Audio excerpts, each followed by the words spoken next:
Na democracia brasileira dos três poderes, tem sido cada vez mais frequente que decisões do Executivo sejam questionadas pelo Legislativo. Aliás, o próprio Congresso Nacional tem se visto diante de divergências incontornáveis com decisões do Palácio do Planalto e entre os próprios parlamentares na interpretação de seu regimento interno.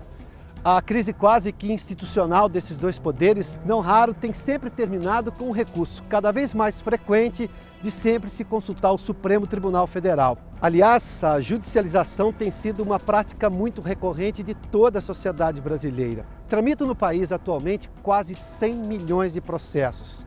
Na democracia brasileira dos três poderes, com a Constituição de 88 ainda por ser regulamentada em muitos de seus artigos, é a justiça que tem se mostrado como poder de fato. A última instância, mesmo que tardia, para permitir ao país avançar.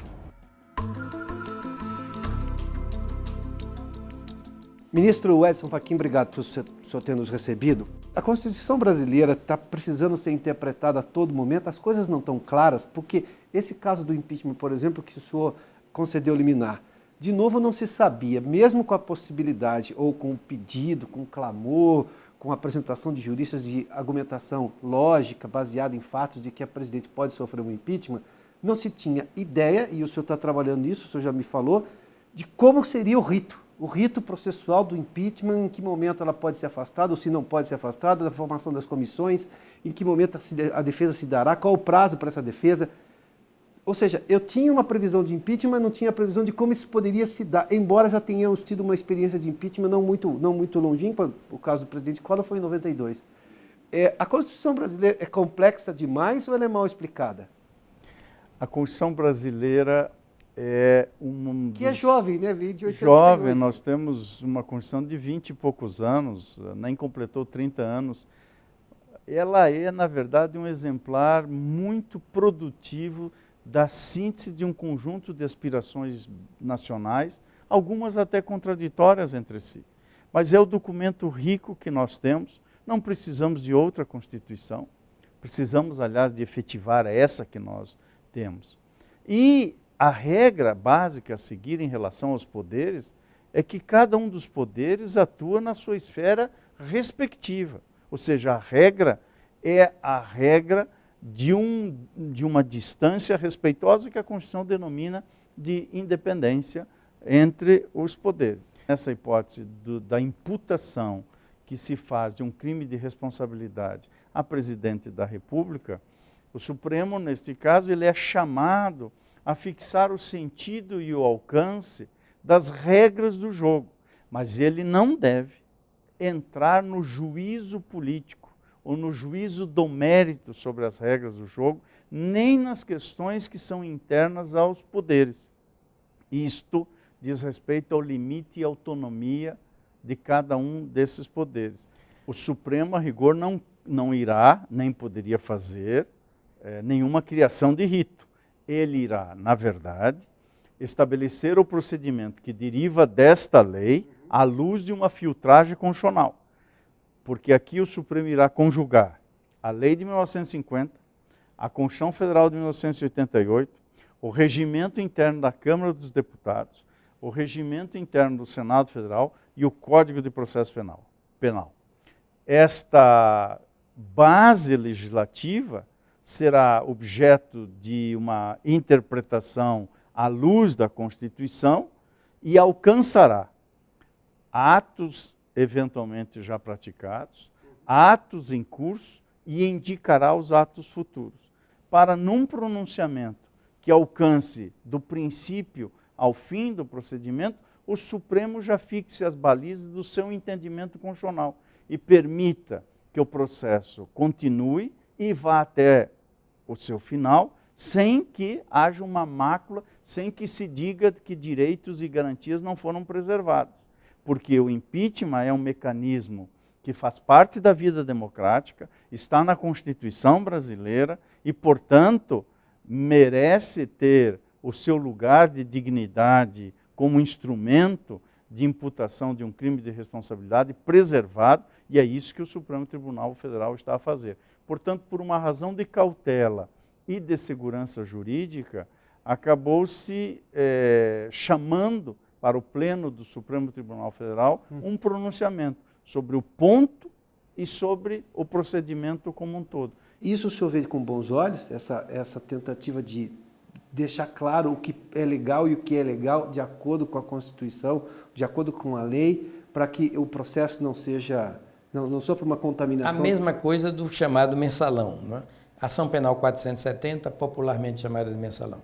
Todo o esforço do Supremo, e eu como presidente me esmerei nisso, todo o esforço foi no sentido de assegurar legitimidade ao processo.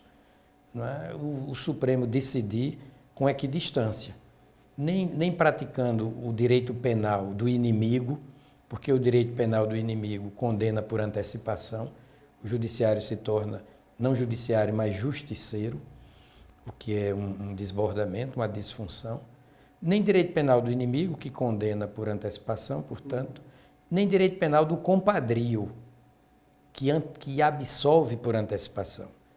É um direito penal leniente, aliás, é um judiciário leniente e até cúmplice, não é? Então, nem rajas de sangue no olho, nem ramalhete de flores nas mãos, não é? Equidistante, equilibrado.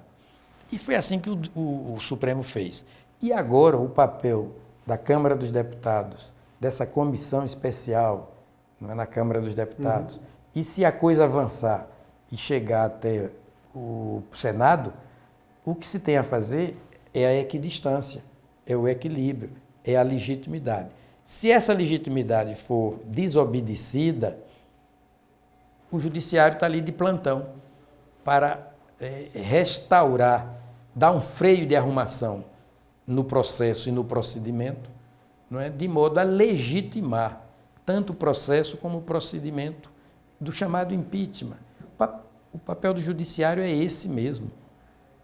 Ele está ali, não é? À espera, no aguardo de que alguém bata a sua porta. Por isso que toda hora o Supremo está sendo chamado a mediar esse conflito, é isso? Fica como um poder moderador e que ele não falte a nacionalidade e que cada qual dos integrantes perceba a envergadura da cadeira ocupada. Está tudo dentro do esquadro. Olha, desde que se preserve a democracia, desde que se preserve essa Constituição, não é, consagradora da democracia e da teoria da separação dos poderes, na base da harmonia e da independência, desde que não se dê pedalada constitucional, desde que não se pule a cerca da Constituição, tudo se resolve.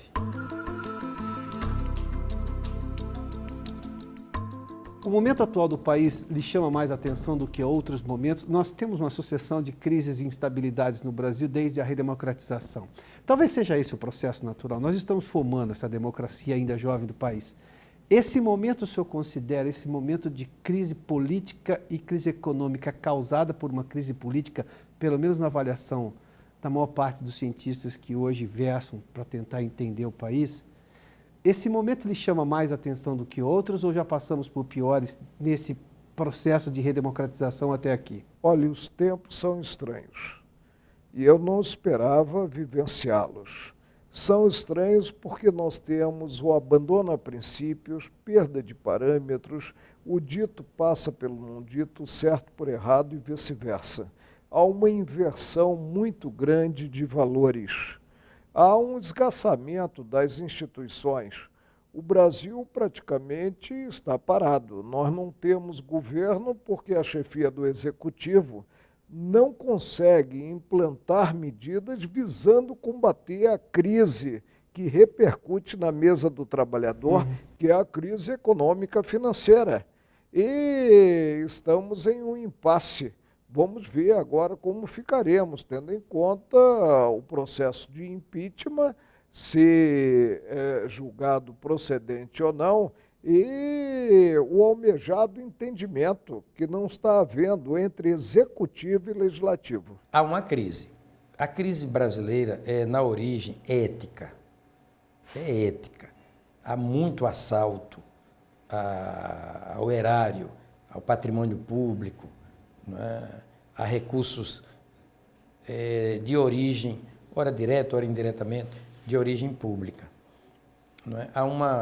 Parece até que há um gosto mórbido de enriquecer, mas enriquecer às custas do erário. É ético, né? O princípio da moralidade, que está no artigo 37 da Constituição, começa, não é, a ser visto pela população como um dever dos administradores, dos governantes, e um direito dos administrados, dos governados. Nós já sabemos que a moralidade é um direito da cidadania, da população, da coletividade. Mas parece que os governantes e administradores ainda não entenderam que a esse direito nosso corresponde o dever de um governo e de uma administração sob pautas rigorosamente éticas. Outros povos já amadureceram para a compreensão e prática, a compreensão da imprescindibilidade da ética no ponto de partida das coisas. Por exemplo, Thomas Jefferson foi o terceiro presidente norte-americano. Ele governou de 8 anos, de 1801 a 1808. E ele, numa frase lapidar, disse tudo. Ele disse: a arte de governar consiste exclusivamente na arte de ser honesto. Olha que compreensão maravilhosa das coisas. Eu nunca vi um governante brasileiro dizer algo parecido. Diante desse cenário, o senhor que está há tanto tempo acompanhando a vida do país, aqui diretamente do Supremo especialmente, o senhor vê uma possibilidade de um cenário de um pouco de mar de almirante, céu de brigadeiro, alguma coisa do gênero, num futuro breve? O impasse é que não pode continuar, mesmo porque a paciência tem limite, e me refiro à paciência dos cidadãos em geral. Enquanto houver esse impasse, e me refiro ao impasse considerado executivo nacional e legislativo nacional, a crise econômica financeira, que tanto repercute na mesa do trabalhador, considerado o desemprego e também a ameaça de volta à inflação, estará se aprofundando. A Constituição veio e criou 2 blocos de instituições públicas.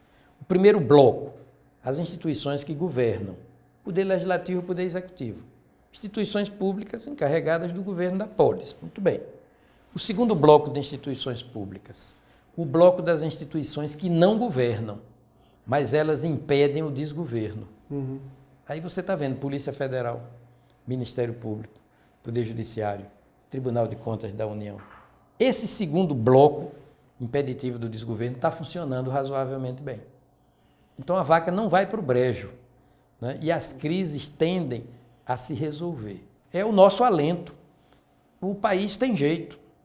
São 30 anos apenas de democracia. Essa Constituição tem apenas 27 anos. O corpo social do Brasil pode estar tremulando, mas ele respira e respira bem. Porque feliz da sociedade que pode ter um legislativo que A ou B possa certamente fazer uma crítica aqui ou acolá, mas é um legislativo que não pode ser acusado de inerte, está procurando cumprir as suas funções, tanto é que o processo de impedimento principiou. Surgiram dúvidas, o judiciário agora vai cumprir o seu papel, e de um executivo que vai responder diante desse procedimento perante o crime que lhe está sendo imputado. Eu acho que o Brasil vai sair dessa encrenca, dessa enrascada, muito mais forte. A classe política vai entender que quem não se enquadrar nos moldes da Constituição não tem futuro.